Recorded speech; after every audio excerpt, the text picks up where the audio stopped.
now we're going to dive right into our owl. The owl is also created by a series of basic shapes.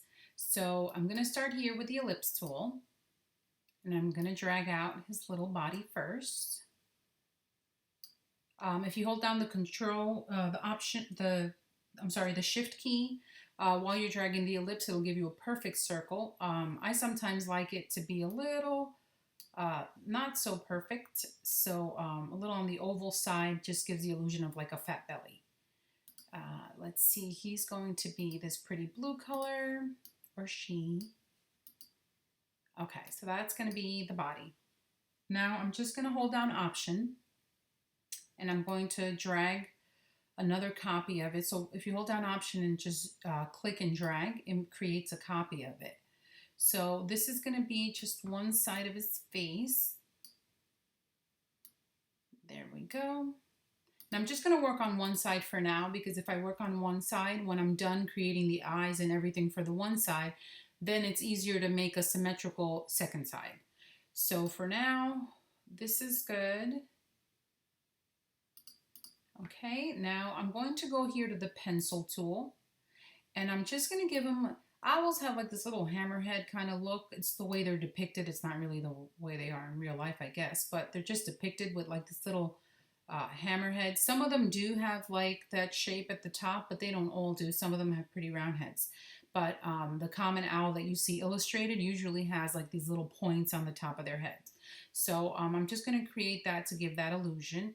And you can shape this in whatever way you want. It's kind of like cat eyes, eyeglasses. So that's good for now. I'm going to hold down Option so I can make a copy of it.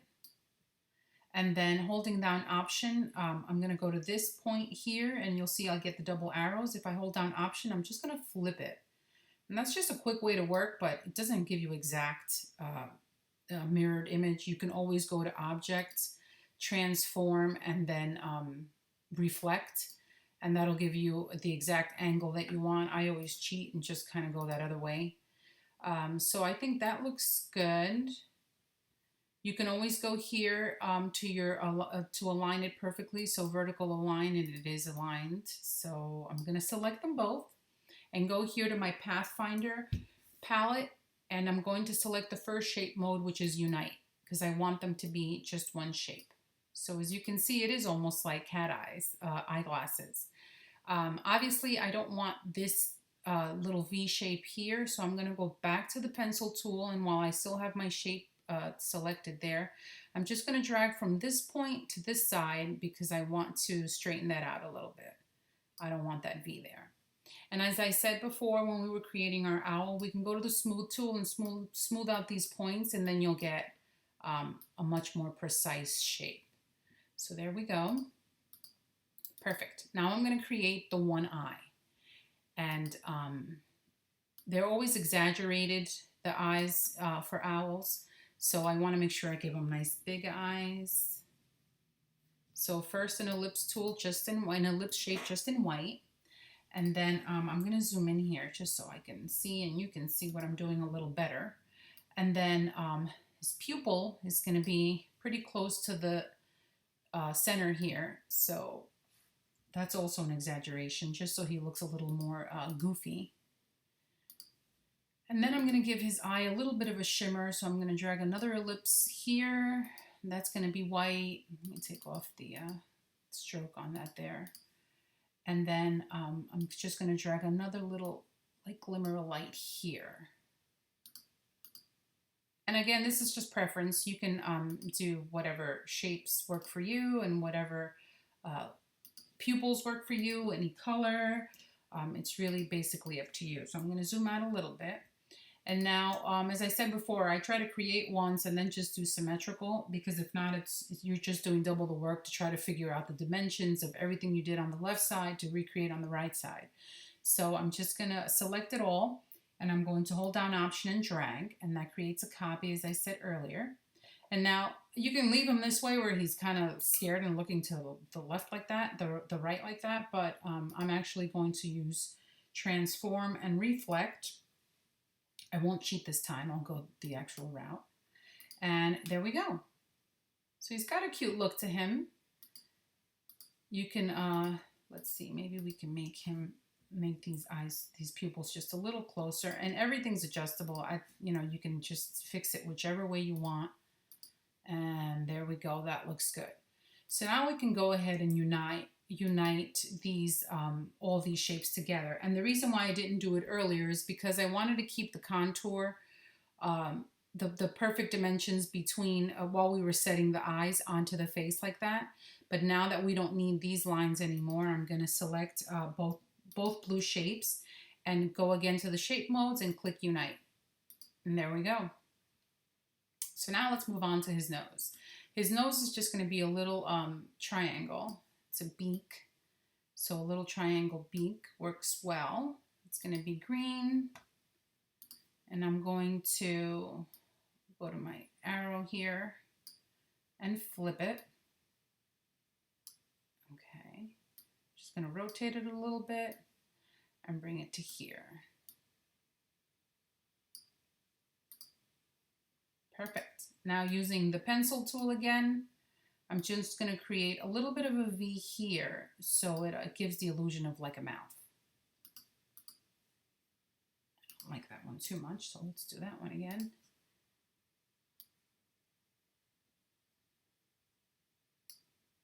Okay. And that just gives that little bit of an illusion there. Now we'll work on his belly. Let's just drag out another ellipse tool. And his belly's going to be, let's make it perhaps in this orange. And, animal shapes are usually good in children's products. So bold, bright colors attract more attention. If you make them in dull colors, it just doesn't give it that spunk.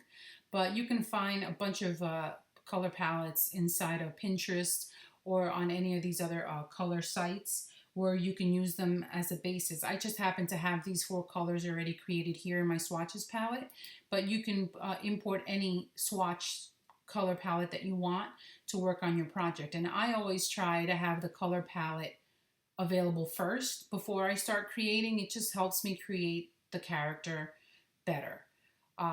Obviously, nothing is written in stone. I can always go on and change the colors, but for now, I always like having a basis of where to start from with a color palette already established.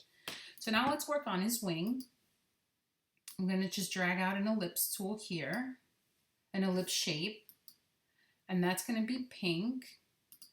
And then similar to how we did the penguin's little feet, we're going to go here and select the pencil again. And I'm just going to drag out and make these little rounded feathers. And, once you do it, if you don't like the way it looks, you can always go back in and change it.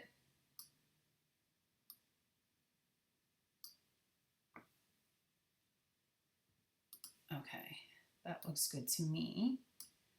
It's going to be on a little bit of an angle. And as you can see, it's in front, so that's not where we want it. We want it behind. So Object, Arrange, Send to the back. Going to angle it a little bit more and maybe make it a little bigger just so it has like an exaggerated wing. Okay, so now I'm going to hold down the Option key and then click, and I'm going to drag a copy of it over here. I can cheat again and just hold this anchor point here and flip it, and then we can just rotate it into position there. Okay. I think he looks pretty good. I think this guy is supposed to go a little more angled. Okay, now we're going to do the same thing when it comes to his little feet.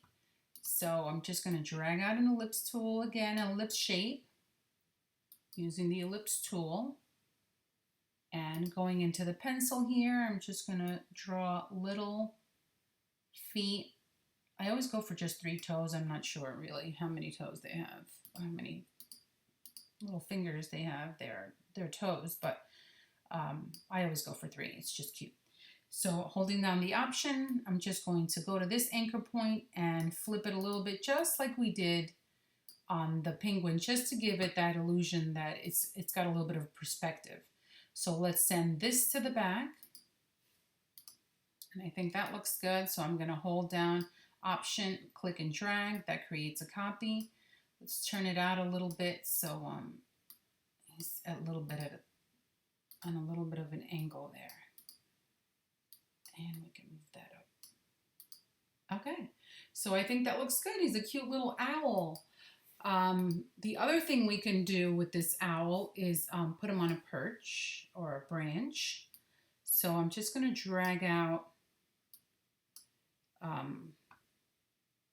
from the rounded rectangle tool, drag out just a long little branch there. And I'm going to send this to the back. And, you know, if it was a real owl and he was holding onto a branch, those would not be his feet. So I'm going to just move his body up and get rid of these. And then we're going to give the illusion that he's holding on. So here we go. Just going to create these little circles. Option, click, drag, option, click, drag. So this gives the illusion of his little toes holding onto the branch. And then I'm going to select them all, click and drag them all to create a copy. I'll bring this down, and he needs to now be in front because his little belly would be resting in front of his little toes. And there we go. Now he's holding on to dear life. Okay. So just like we did with the pencil tool, we can add a little bit of more interest to the perch. So I'm just going to drag from here and make like a little bit of a wave shape. I'll do the same thing down here. And we can even create like a V shape here. And that just gives, like, you can do it, I mean, several times. You know, branches are not perfect, so they have little nubs here and there, little imperfections, but that just gives a little bit of realism without getting too serious in your illustration. So there you go, a couple options for an owl.